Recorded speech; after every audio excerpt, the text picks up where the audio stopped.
Sir, अगदी शेवटाकडे जाताना सकाळ माध्यम समूहानं ग्लोबल इम्पॅक्ट फोरम सारखा हा एक मंच उभा करण्याचा प्रयत्न केलाय आणि सकाळचं जे नेहमीचं धोरण आहे की प्रत्येकाला जगाच्या उद्योगाशी जोडलं पाहिजे आणि त्यांच्यासाठी एक व्यासपीठ उपलब्ध करून दिलं पाहिजे. हे व्यासपीठ, कारण तुम्ही गेले 4 वर्ष सातत्यानं दावोसला येत आहे, वर्ल्ड इकॉनॉमिक फोरमला, अशा व्यासपीठाचा कसा फायदा होऊ शकतो आणि मुळात उद्योजकांना तुम्ही काय सल्ला द्याल की त्यांनी 1 ट्रिलियन इकॉनॉमीसाठी काय करणं अपेक्षित आहे?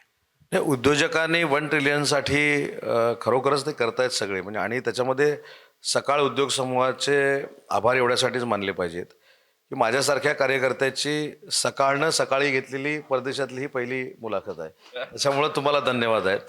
पण हे तुम्ही धाडस केलं, मी अगदी मनापासून सांगतो की 4 वेळा मी वर्ल्ड इकॉनॉमिक फोरमला येणारा महाराष्ट्रातला पहिला उद्योगमंत्री आहे. त्यामुळे तुम्ही हे धाडस केलं, या सगळ्या लोकांना तुम्ही घेऊन आलाय आणि इंटरनॅशनल लेवलला नक्की इंडस्ट्रीमध्ये काय चाललंय हा दाखवण्याचा तुम्ही प्रयत्न करता, हे अतिशय महत्त्वाचं आहे. म्हणजे खरं तर सगळ्यांनी मिळून सकाळचे आणि अभिजित पवार सरांचे आभार मानले पाहिजेत, कारण ही सिस्टीम आजपर्यंत मी बघितली नाही.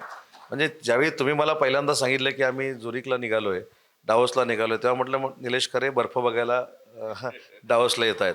पण आज हा सगळा आवाका बघितल्यानंतर मी तुम्हाला जबाबदारीने सांगतो की माझी अपेक्षा वैयक्तिक अशी आहे की ज्या पद्धतीनं वर्ल्ड इकॉनॉमिक फोरम बघायला आज आमचे मराठी उद्योजक आले, भविष्यामध्ये या वर्ल्ड इकॉनॉमिक फोरममध्ये FDIची गुंतवणूक ही आमच्या मराठी उद्योजकांची असली पाहिजे आणि त्यांनी MOU केला पाहिजे महाराष्ट्राच्या वतीनं या डावोसमध्ये.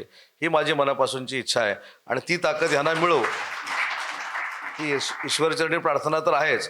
पण तुम्ही जो घेतलेला उपक्रम आहे हा मला असं वाटतं की मीडियाच्या दृष्टीनं ऐतिहासिक असा इव्हेंट आहे. सर, खूप खूप धन्यवाद.